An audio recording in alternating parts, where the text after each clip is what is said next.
गज भर सूंड रही जल ऊपर, गज भर सूंड रही जल ऊपर, लड़त लड़त गज हारो रे, नहीं आए सांवरिया, जीवन बीता जायो रे, नहीं आए सांवरिया।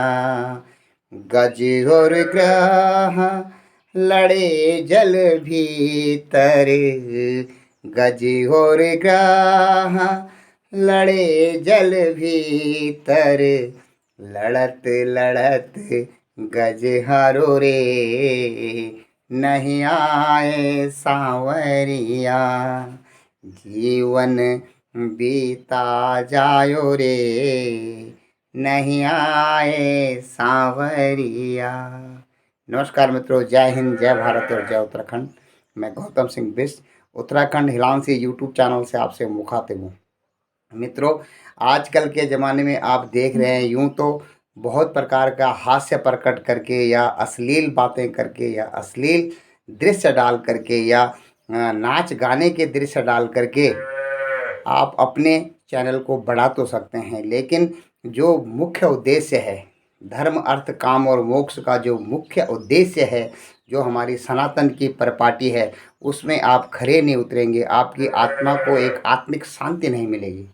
इसलिए मित्रों, मैं आज सुबह जब श्रीमद् भागवत का पाठ कर रहा था तो 8वें स्कंद के 4थे अध्याय में गजेंद्र मोक्ष का वर्णन होता है।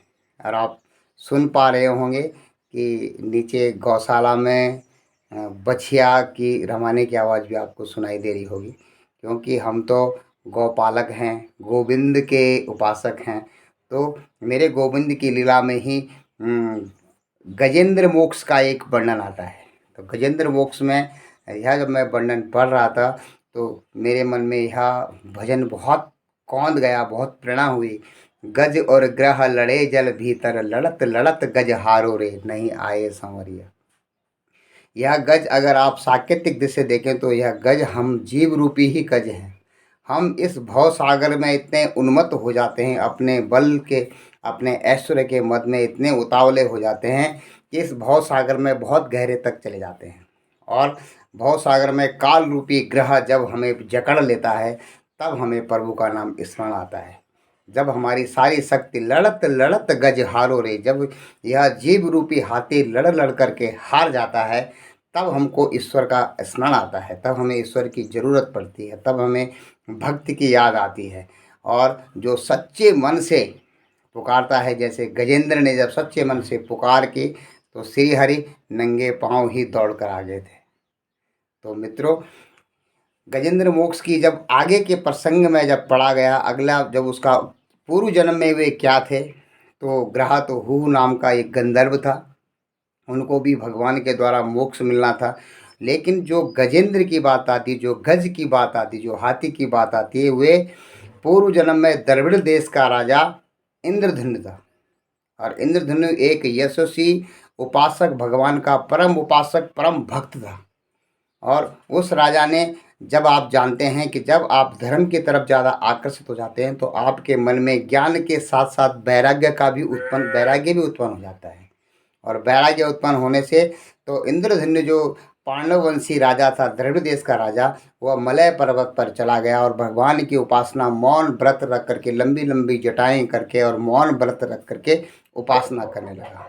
तो वहीं से महर्षि अगस्त्य अपने शिष्य मंडली के साथ में जब वहाँ से गुजर रहे थे, उन्होंने देखा कि यह राजा होकर के अपना गृह उचित धर्म नहीं निभा रहा है, ग्रस्त धर्म नहीं निभा रहा है। साधु सन्यासियों का इसने रक्षण करना था, उनकी उपासना करनी थी, उनकी अतिथि सेवा करनी थी, अपने बच्चों का लालन पालन करना था, अपनी प्रजा को बच्चे की तरह रखना था। और यह अपने धर्म से च्युत होकर के, अपने धर्म से हट करके यहाँ सन्यासी धर्म अपना रहा है। तो यह देख करके महर्षि अगस्त उन पर क्रुद्ध हो गए और क्रुद्ध होकर के उन्होंने राजा को श्राप दिया, हे जड़ बुद्धि, तू हाथी की तरह जड़ बुद्धि रखता है और जो तेरा आश्रम धर्म है उसको निभा करके तू यहाँ तपस्वियों की तरह भगवान की आराधना में लगा हुआ है। जा तू भी इसी योनि में, हाथी की योनि में जन्म लेगा। और इंद्रधनु हाथी की योनि में जन्म लेते हैं, लेकिन देखिए कि उनका कोई कोई उनका दोष नहीं था, कोई अपराध नहीं था, फिर भी उनको इतना बड़ा अभिशाप, इतना बड़ा दंड मिला। और उस दंड को इंद्रधनु ने भगवान की प्रेरणा से, भगवान का आशीर्वाद समझकर ग्रहण कर लिया और गजेंद्र की योनि में उन्होंने अगली बार जन्म लिया। लेकिन आप देखते हैं कि गजेंद्र की योनि में जन्म लेने के बाद भी उनका हरि का स्मरण उनसे विस्मृत नहीं हुआ। और अंत समय में जब उन्होंने भगवान को पुकारा तो भगवान को दौड़ करके अपनी त्रिलोकी को छोड़ करके उनके पास आना पड़ा। यह भी उनके लिए, गजेंद्र के लिए या इंद्रधनु के लिए एक मोक्ष का वरदान था। और इसी योनि के बाद भगवान ने उस गजेंद्र रूपी जो जीव था, जो इंद्रधनु की आत्मा थी, उनको अपना पार्षद बना लिया। तो कभी कभी ऐसा होता है कि आपका दोष नहीं होता है, तब भी लोग आपके पीछे पड़ जाते हैं, आपको कष्ट देते हैं, आपको दुख देते हैं, लेकिन वो दुख किसी न किसी प्रकार से आपका हित करते हैं। ये हमको हमारे शास्त्र बतलाते हैं। और इसी मेरे ऐसे ही वीडियो में आपसे शेयर करता रहता हूँ, जिनमें हमारे पुरातन प्रणाली की बातें होती हैं, उनका रहस्य होता है। और मैं चाहता हूँ कि आप मुझसे जुड़ें, इसलिए नहीं कि इससे किसी प्रकार का कोई आर्थिक लाभ हो। मित्रों, आर्थिक लाभ तो आपकी कृपा से, भगवान की दुआ से, मैंने सेना से सूबेदार के पद पर सर्विस करने के आने के बाद अपनी जो मेरी पेंशन है 40-45 हज़ार रुपये की पेंशन, उसमें मेरी आजीविका बिल्कुल आसानी से चलती है। और कहीं पर भी किसी प्रकार का कोई कष्ट नहीं है, किसी प्रकार का कोई दुख नहीं है। और जुड़ने के लिए इसलिए, ताकि आपके मन में भी सात्विक भाव उत्पन्न हो। आप इस आजकल के जो विधर्मी प्रवृत्ति है उसकी तरफ न चलें, खाओ पियो और ऐश करो की प्रवृत्ति की तरफ आप न चलें। आप अपने बच्चों को भी समझा सकें, सिखा सकें।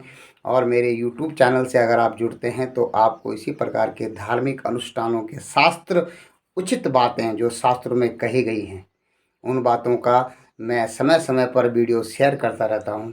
इसलिए नहीं कि कोई एक लोकप्रियता हो, इसलिए कि मेरे जाने के बाद अगर आपके अंतर्मन में, अगर यहाँ पर आपका अज्ञान मिट गया, यहाँ पर अश्रद्धा मिट गई और हाथों में अकर्मण्यता वो मिट गई, तो यहाँ पर ज्ञान उत्पन्न होगा और यहाँ पर श्रद्धा उत्पन्न होगी, हाथों में कर्म उत्पन्न होगा। और इससे आपका ही नहीं, हमारे पूरे भारत देश का, हमारे पूरे उत्तराखंड भारत देश और पूरे विश्व का हित होगा। इसलिए मैं चाहता हूँ कि आप हमसे जुड़ें। और इस प्रकार के वीडियो में जानता हूँ कि जो अंतर्मुखी आदमी होता है, जो भक्त होता है, जिसका हृदय में वात्सल्य करुणा प्रेम होती है, वही इस प्रकार के वीडियो देखता है, सुनता है, समझता है। लेकिन आप ज्ञानी जन हैं और सभी में प्रभु सिया राममय सब जग जानी, दो कर जोड़ जुर्ग सम्मानी। क्योंकि सभी में प्रभु की आत्मा है। हो सकता है सत रज और तम अलग अलग गुणों के कारण उनका स्वभाव अलग अलग हो। जिस प्रकार से सांप की प्रवृत्ति होती है कि किसी पैर की धमक से ही वह फुंकार मारने लगता है, उसमें जहरीलापन होता है, यह उसका अपना गुण है, उसका तामस गुण है। और संतों का गुण है कि उसको कोई दुख भी पहुंचाए फिर भी वह उसे शांति प्रदान करता है, सुख प्रदान करता है, वरदान देता है, आशीर्वाद देता है।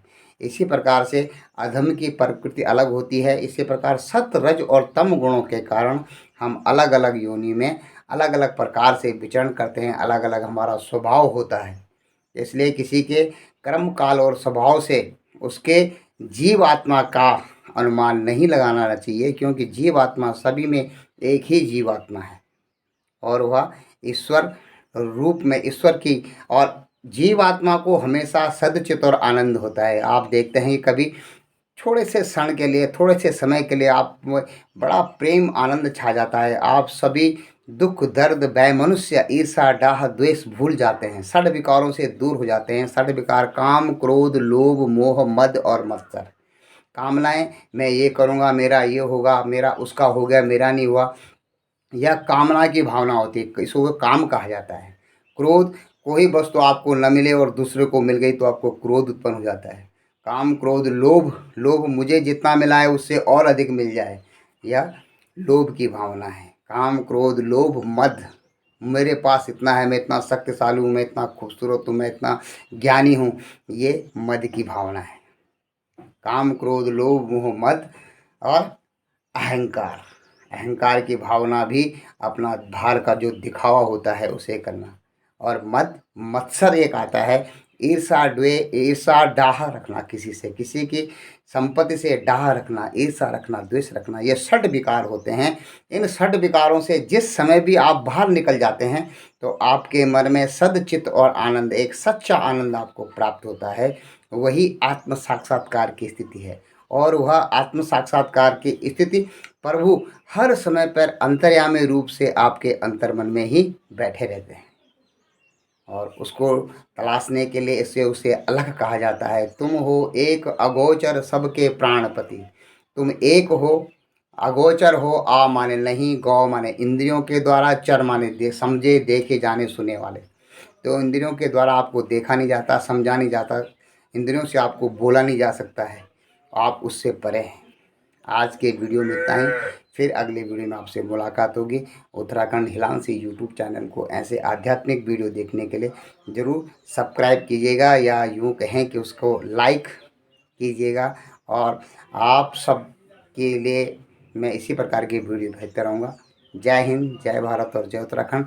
और मैंने आपको पहले भी कहा कि गज भर सूंड रही जल ऊपर, लड़त लड़त गज हारा रे, नहीं आए सांवरिया।